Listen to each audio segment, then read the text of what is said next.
In this chapter, we have studied arithmetic series and geometric series. The thing though is that these series, in other words, these sums, have been finite. There has been a first term and a last term and many things in the middle. In this last section of the chapter, our imaginations are going to go wild, as we saw in class today.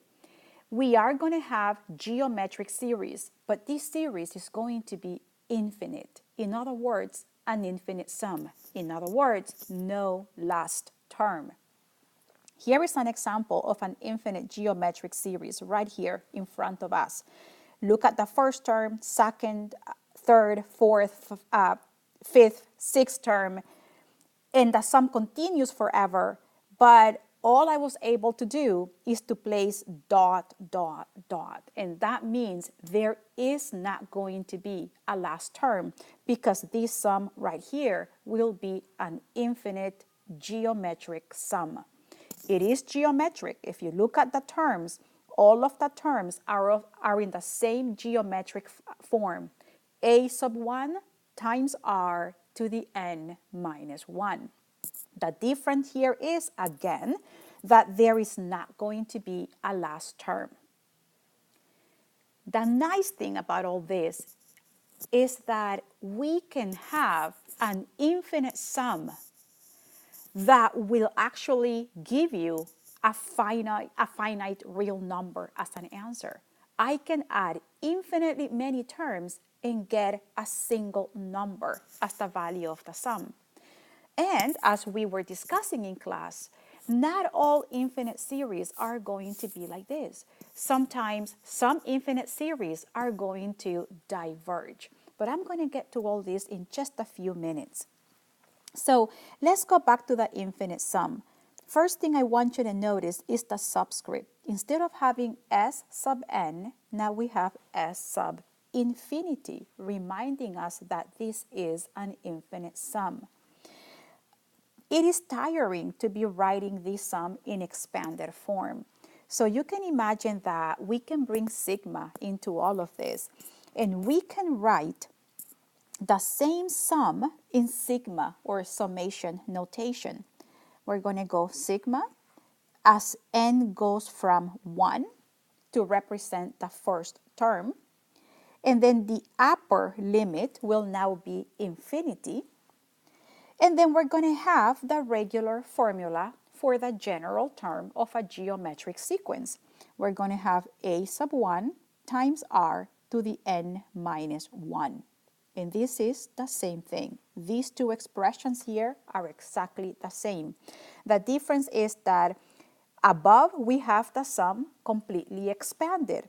Right here below, the sum is now in a compact form because it is expressed in sigma notation.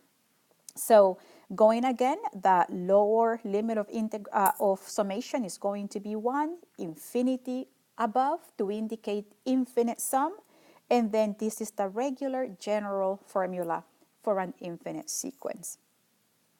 A sub 1 is the coefficient, r is the common ratio, n minus 1 is the exponent of n. And in class we said that s sub infinity, which is equal, repeating myself again, I'm rewriting the same formula as above. This is going to be equal to a finite real number.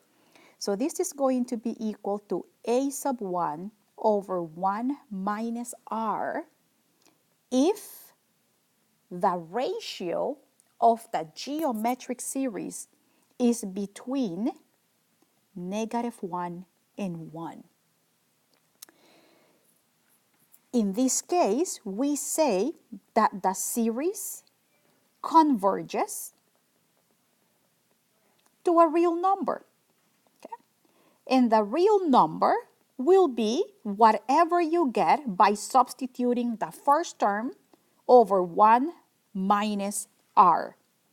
So this is the real number that we're talking about.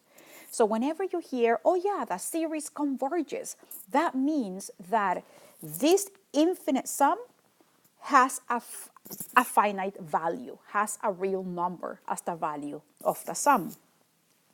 And we will say that the series diverges. So S sub infinity diverges if the common ratio happens to be greater or equal to 1, or if r is less or equal to -1. That really means that the sum has no finite real value as an answer. In other words, the sum doesn't converge to a real number. So the sum doesn't converge to a real number. Okay? Whenever that happens, you will say that the sum diverges. And that happens precisely when r is greater or equal to 1 or r is less or equal than -1.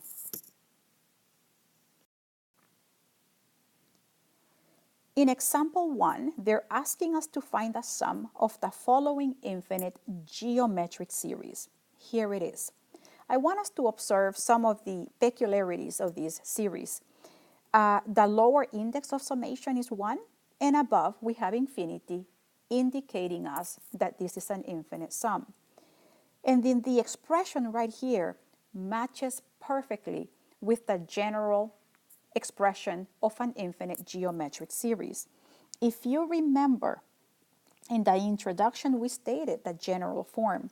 The general form goes from k equals 1, or you can use n, this is just a variable, to infinity, a sub 1 times times r to the k minus 1. So in this case, because everything matches perfectly, you can tell precisely what is your first term and what is your ratio. Look at this. 4 matches with a sub 1, and r will be 0.6.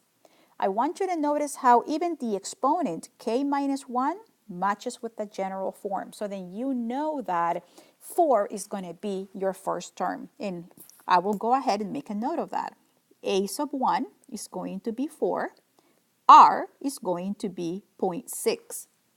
Now, if I want to use the formula that in order to find the value of the sum, I have to see if this sum actually converges or diverges. Does it really have a value? Does it collapse to a real number? Or does the sum just keeps growing and growing and growing and growing? Well, that will be answered by looking at the ratio. I want you to notice how the ratio 0.6 is indeed less than 1 and greater than -1. So then that means that the infinite sum indeed converges. And convergence is just another way of saying that the value of the sum exists, that the sum collapses to a real number. There is a value. Even though the sum is infinite, it collapses to a real number. So then we know how to find the value of the sum. We have a formula. We know that S sub infinity, which is equal to the sum as k goes from 1 to infinity of 4 times 0.6 to the k minus 1. This is the original formula they gave us. This is going to be equal to a sub 1 over 1 minus r. All because the ratio is between -1 and 1. The first term is 4. The ratio happens to be 0.6. So whenever you simplify all this, you're going to end up getting 10. So that really means that the value of this sum right here is going to be equal to 10. How wonderful. An infinite sum collapsing to 10.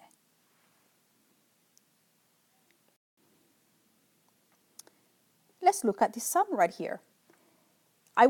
It's clear that this sum is geometric. you can actually see that you can check that there is a common ratio. Plus, they told us these are geometric series.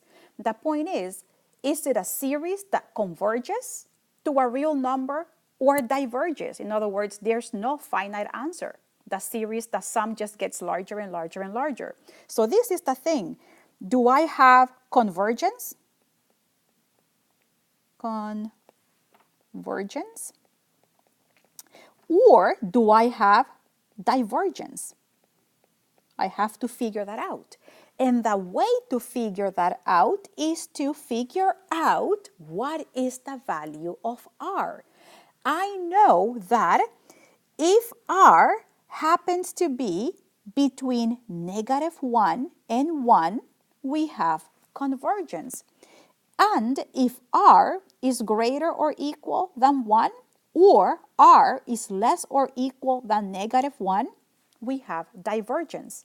Again, that means that convergence, the infinite sum, has a finite value, a real number. Divergence, the infinite sum, does not exist. The sum just got too large. It got way out of hand. So what we need to do to answer those questions is to figure out r.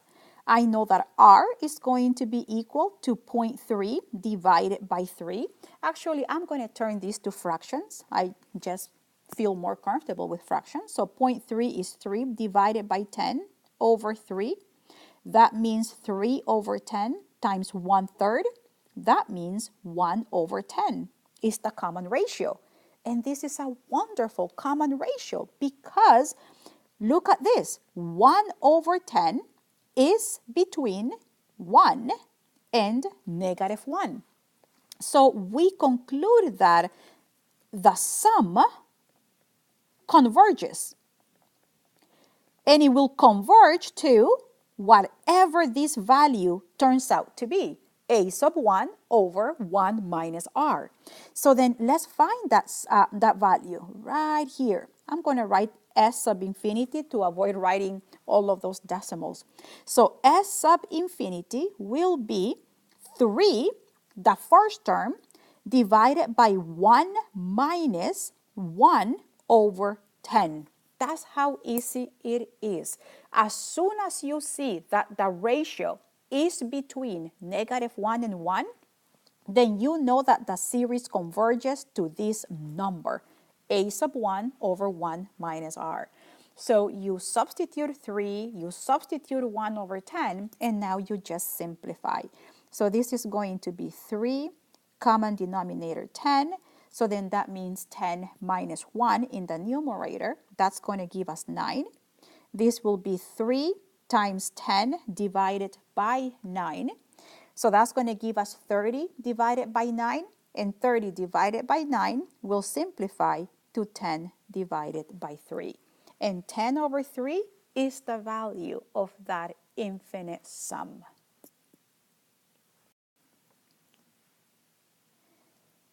In part C, right here, I want you to notice that something is not matching perfectly with the general form of an infinite geometric series. Look at this.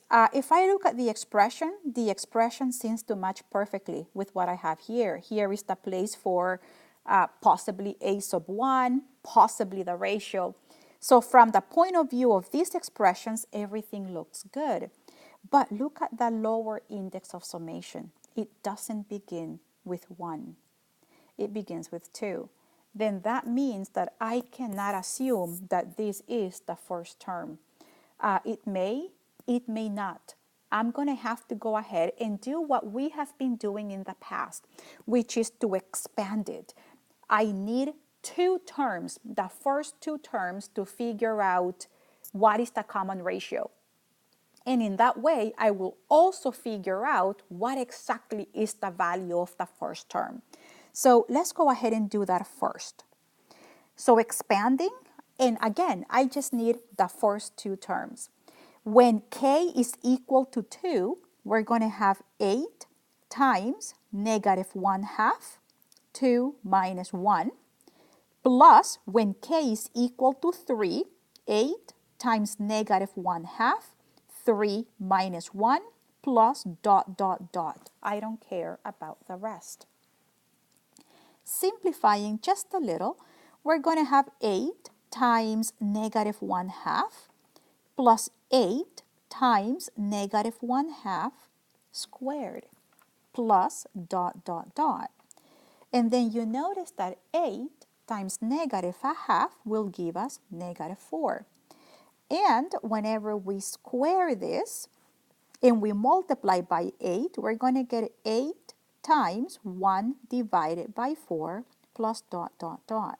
So negative 4 plus 2 plus dot, dot, dot. So here it is. Look at this. The first term was not 8. The first term ended up being negative 4. I'm going to make a note of that. A sub 1 is equal to negative 4. And now I need to test the common ratio. Remember, I need a ratio that is between negative 1 and 1 for this sum to converge. So R is going to be 2 divided by negative 4, which is exactly negative 1/2. So that makes me very happy. I know that negative 1/2 is between negative 1 and 1. So we conclude that the sum converges. And now that it converges, we have a formula for finding the value of the sum. So now I know that the sum as k goes from 2 to infinity of 8 times negative 1/2 to the k minus 1 will be equal to the value of the first term over 1 minus r. The first term was negative 4, 1 minus the ratio. The ratio was negative 1/2. Whenever we simplify, this will give us negative 4 divided by 3 over 2. And continue simplifying, this will be equal to negative 8/3. And that becomes the value of the sum. Example 2 is a word problem. But please, just because it's a word problem, it doesn't mean it's going to be difficult. Actually, not in this case. It is very straightforward. Initially, a pendulum swings through an arc of 25 centimeters. So imagine over here, boom, 25 centimeters. On each successive swing, friction lessens the length of the pendulum swing by 5%. So because of friction, I know that in the next swing, I am not going to travel 25 centimeters. I'm going to travel a little bit less. And that's going to be 5% less. When the pendulum stops, what total length will the pendulum have swung? Now, this pendulum can go back and forth for a long time. So it is okay to imagine that it actually never stops, or that it takes a very long time to stop. So this is why we can model the swings back and forth by using an infinite sum scenario. We can think of this as somehow being related through an infinite sum. So what is the first term, to get some ideas as to what is happening here? The first term, a sub 1, we know is 25 centimeters. But then the second value, they're telling us that on each swing, friction lessens the length of the pendulum swing by 5%. So then that means that the second value will be 25 minus 25 times 5%. So in other words, this is like saying that a sub 2 will be 95% of the initial value. If you think about it, this is going to be exactly that. This is going to be 25 times 1 minus 0.05, which is 25 times 0.95. And this is what I was trying to say, that on each swing thereafter, friction lessens the length of the pendulum swing by 5%, 5% of 25, less than that. That is equivalent to thinking about that the second length of the swing is going to be 95% of the original length of the swing. So practically then, we can easily determine now that the ratio is going to be 0.95. And again, this is your first term, 25. The nice thing about this is that if you notice right here, 0.95 is less than 1, greater than -1. What does that mean? That means that the infinite total length, I'm going to say infinite total length of this pendulum is going to converge. Excuse me, I was going to say diverge, but no, it will converge. And we're going to find that by using the formula a sub 1 over 1 minus r. So let's go ahead and do those computations nicely. That means that we're going to have total length right here. The total length will be a sub 1 over 1 minus r.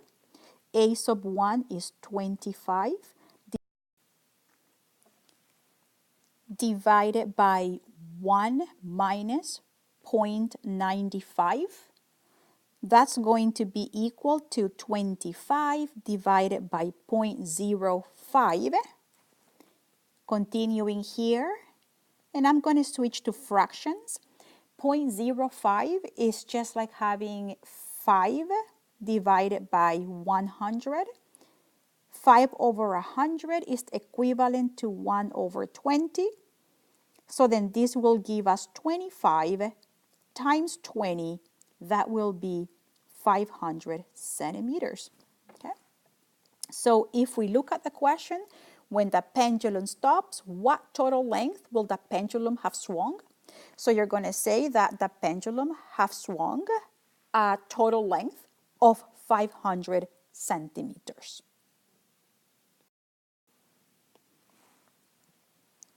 This problem here is a very nice one because it shows the power of the convergence of an infinite geometric series. See what they're asking us to do here. They're asking us to write the repeating decimal as a fraction. The repeating decimal. Indeed, we have 0.24 with the bar on top. They're telling us that 4 is being repeated indefinitely. That means 0.2, 4, 4, 4, 4 forever. So how can an infinite geometric series help us? Where is the series? I don't see it here. So this is what we're going to do here. Look at this. We're going to follow a bunch of nice tricks that will allow us to take this number and somehow express it as a sum. I'm going to start by taking 0.2 just by itself. And then I am going to add, now that I took 0.2, imagine that I cross it out and I replace that with a 0. So what I'm going to add over here is 0.04. If you notice already, 0.2 plus 0.04 gives me 0.24. But I want 0.24444. So now I'm going to go ahead and cross this 4. And instead of having that 4, I'm going to hold that place with another 0. So here I'm going to add 0.004. And now this is how I am going to get the second 4 on my decimal expansion. Now again, I'm going to cross that 4 out and I will replace that. I'm going to hold that place with 0. And in order to get the other 4, I'm going to add 0.0004. Let's do that one more time.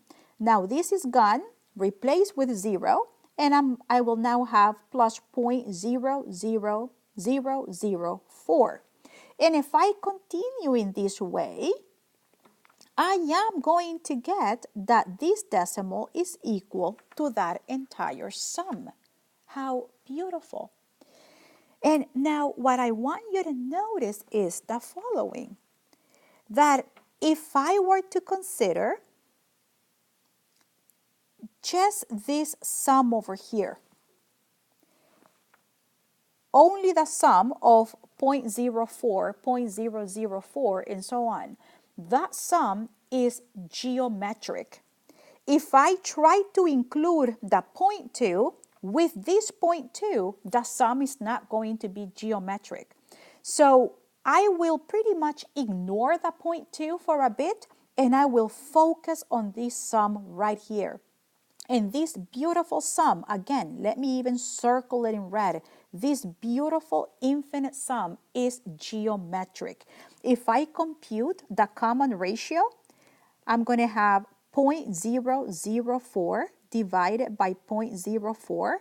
I am going to get there 0.1. If I were to test it again with the other two consecutive terms, 0.0004 over 0.004, I'm going to get 0.1. Let me write this as 1 divided by 10. So as long as I ignore the 0.2, as long as I don't include 0.2 into this sum over here, this sum that is circled in red is going to be geometric. And because the ratio is 110, and I know that 110 is less than 1, greater than -1, then this sum, this geometric sum over here is going to converge. So then I can write all this like this. Look at this. I can write 0.2 plus a sub 1 over 1 minus r. This a sub 1 is actually for the geometric sum, circled in red. What is a sub 1? A sub 1 is the first term. Remember that we are ignoring 0.2. 0.2 is just floating by itself. It's not part of the geometric sum. So the first term is going to be 0.04. In other words, 4 over 100. Simplified, this is going to be 1 over 25. So that's my first term. And I already know the ratio. The ratio is right here, 1 over 10.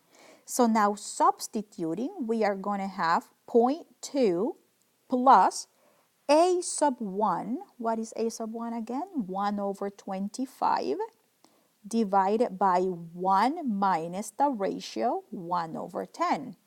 I'm going to also transfer 0.2 as a fraction. 0.2 is 2 over 10, and 2 over 10 is 1/5. So that means that we're going to have 1/5 plus 1 over 25 divided by 1 minus 1/10. That's going to be 9 divided by 10. Simplifying my fractions, 1 over 5 plus 1 over 25 times 10 divided by 9. Continuing over here, this is going to be 1 over 5 plus, and when I simplify, half of 10, actually no, if I divide 10 by 5 and 25 by 5, I am going to end up getting 2 over 45. Getting a common denominator, this will be times 9 divided by 9, and this is going to give us 11 over 45. And I want you to get your calculators right now. I want you to get your calculators and divide 11 divided by 45, and you're going to see that this is exactly 0.24444 forever. So this is a fantastic way to take a decimal and to find or to re-express it as a fraction. We were given a decimal with infinitely many fours. So this was a beautiful rational number, but in decimal form. And they ask us, can you express it as a fraction? And by following this geometric series approach, we were able to do that. We discovered that 0.244444 forever is equal to 11 over 45.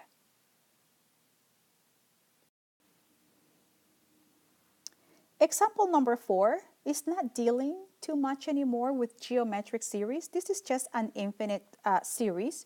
And they're asking us to rewrite the following series using the new index. Look at the series on the left. The lower index of summation is 0. The upper is infinite because it's an infinite sum. So let's focus on the lower, 0. They want us to rewrite the same sum. We're not allowed to change the terms, but the beginning has to be different. J now, the lower index of summation, has to start with 4.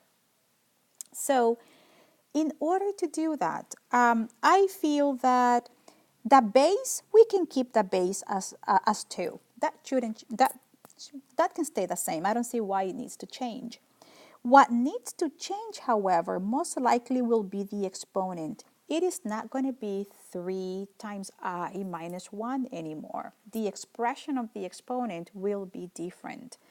So in order to figure this out, however, I am going to take this sum right here and I will expand it a bit. I want to see what are going to be the first 2 terms. So expanding, when I is 0, we're going to have 2 to the 0 minus 1. Let's do another term. When I is 1, 2 to the 3 times 1. So that's going to be 3 minus 1 plus dot, dot, dot. This will be 2 to the negative 1 plus 2 squared. That's what we have, plus dot, dot, dot. Again, I am keeping the same base of 2. Notice how I'm keeping that. What needs to change will be the exponent. I have to find, right here, I have to find a new expression for the exponent that's going to still be negative 1 and 2 for the second term. The difference is, though, that it needs to have a new beginning. J has to start from 4, not from 0. However, again, these terms must remain the same. So I want you to look. I want you to see, for example, that this exponent right here, 3i minus 1, is linear. That means that I want to keep the exponent, my new exponent, linear as well. A line should go with a line. The only thing is that it's going to be a different line. So then, let me use a little bit of algebra, some of the stuff that we learned back in grade 10 when we were working with a line. I want to have something in the form mx plus b here in the exponent. I'm going to put a question mark. That has to be linear. I want to have a linear exponent. So what I want is, because the beginning has to be 4, I am going to create 2 order pairs. I'm going to say when j is equal to 4, the exponent has to be equal to negative 1. Please note over here, here is the exponent negative 1, but now the start has to be 4. And then the other order pair will be when x is equal, or j is equal to 5, the exponent that I get has to match up with the exponent of the second term, which is 2. So I'm going to put 2. I am after a linear expression, so I need the slope. I'm going to calculate the slope here. Slope equals rise over run. 2 minus negative 1 divided by 5 minus 4. This will be 3 divided by 1. 3 is the value of the slope. Now I will generate the line by using the slope-intercept form, or the point-slope form instead. It's easier. So I pick any of the points. I'm going to choose the first point, and I'm going to go y minus -1 equals to the slope times x minus 4. So that's going to be y plus 1 equals to 3x minus 12. Y is going to be 3x minus 12 minus 1. Y is going to be equal to 3x minus 13. And this is exactly the new exponent. So what I am going to do is I'm going to go over here now. I am going to erase this question mark right here. It's not erasing. Let me try this one. No. Yeah, now it's erasing. I am going to rewrite this as 2 with the new exponent. The exponent is going to be 3x minus 13. Now, because here the index is using the variable j instead of x, I am going to write j. 3j minus 13. And that is going to keep, if we use this new linear exponent, I am going to have the same first term, the same second term, the same third term, and so on.